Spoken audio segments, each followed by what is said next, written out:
এতগুলো বাচ্চা যাদের বয়স 1 বছর পূর্ণ হয়নি তাদেরকে টেররিস্ট বলে মেরে দেওয়া যায় এবং কেউ কিছু বলছে না। এটা আমাকে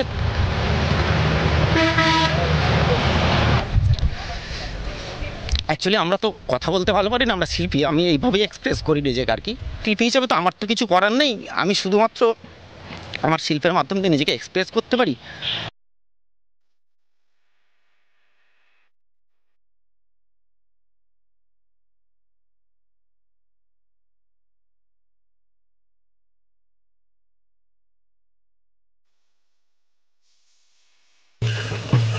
আপনারা জানেন যে প্রতি বছর আমরা ডিসেম্বর মাসের শেষ সপ্তাহে কুষ্টিয়াতে এখানে একটি ইন্টারন্যাশনাল আর্ট ক্যাম্প করি।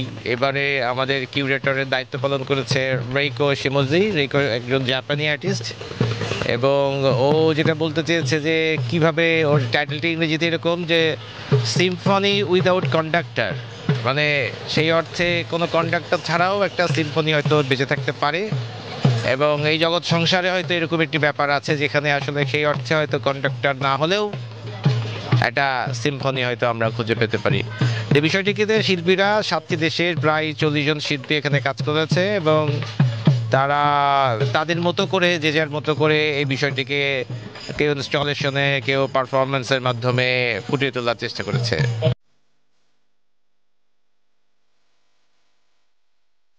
Today I'm very overwhelmed, very happy, very full of joy now. Yes, today. Where from you? I'm from Japan. This year the theme is symphony without a conductor. আমাদের এবারের হচ্ছে ক্র্যাকের theme হচ্ছে Symphony without conductor. মানে আপনার Symphony মানে rhythm, মানে আপনার যে ছন্দ, এই যে পৃথিবীটা ছন্দে চলে, সূর্য ওঠে, চাঁদ ওঠে, ডোবে, মানুষ মরে, মানুষ জন্ম নেয়, ঘাস কাটা জন্ম, কিন্তু কেউ কি আপনাকে বলে দেয়? কাউকে আপনি শুনছেন কোনোদিন যে আজকে এখন চাঁদ উঠবে, কালকে উঠবে না সূর্য? কিন্তু কেউ একজন আছে, আমরা কোনোদিন দেখিনি। সো পৃথিবীটা চলছে একটা রিদমে, বিবর্তন বলেন, আরও একসময় ধ্বংস হয়ে যাবে, কিন্তু দেয়ার ইজ নো কন্ডাক্টর, মানে কোনো ক্যাপ্টেন আমরা দেখি নাই, বাট দেয়ার ইজ সামওয়ান, আমরা জানি না কোথায় আছে, কি আছে।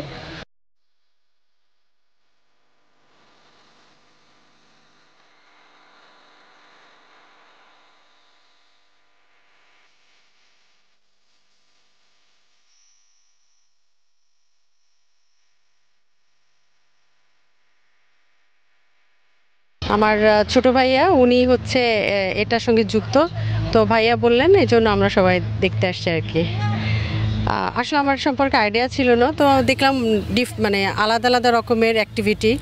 আর আমার যেটা নজর কেড়েছে সেটা হলো ফিলিস্তিনিদের যে এই জেনোসাইড যেটা হচ্ছে, এটা নিয়ে যে একজন 10,000 নাম কালেক্ট করে যে কাজটা করতেছেন, এটা আমাকে খুব অনুপ্রাণিত করছে, আমার কাছে খুব ভালো লেগেছে আর কি।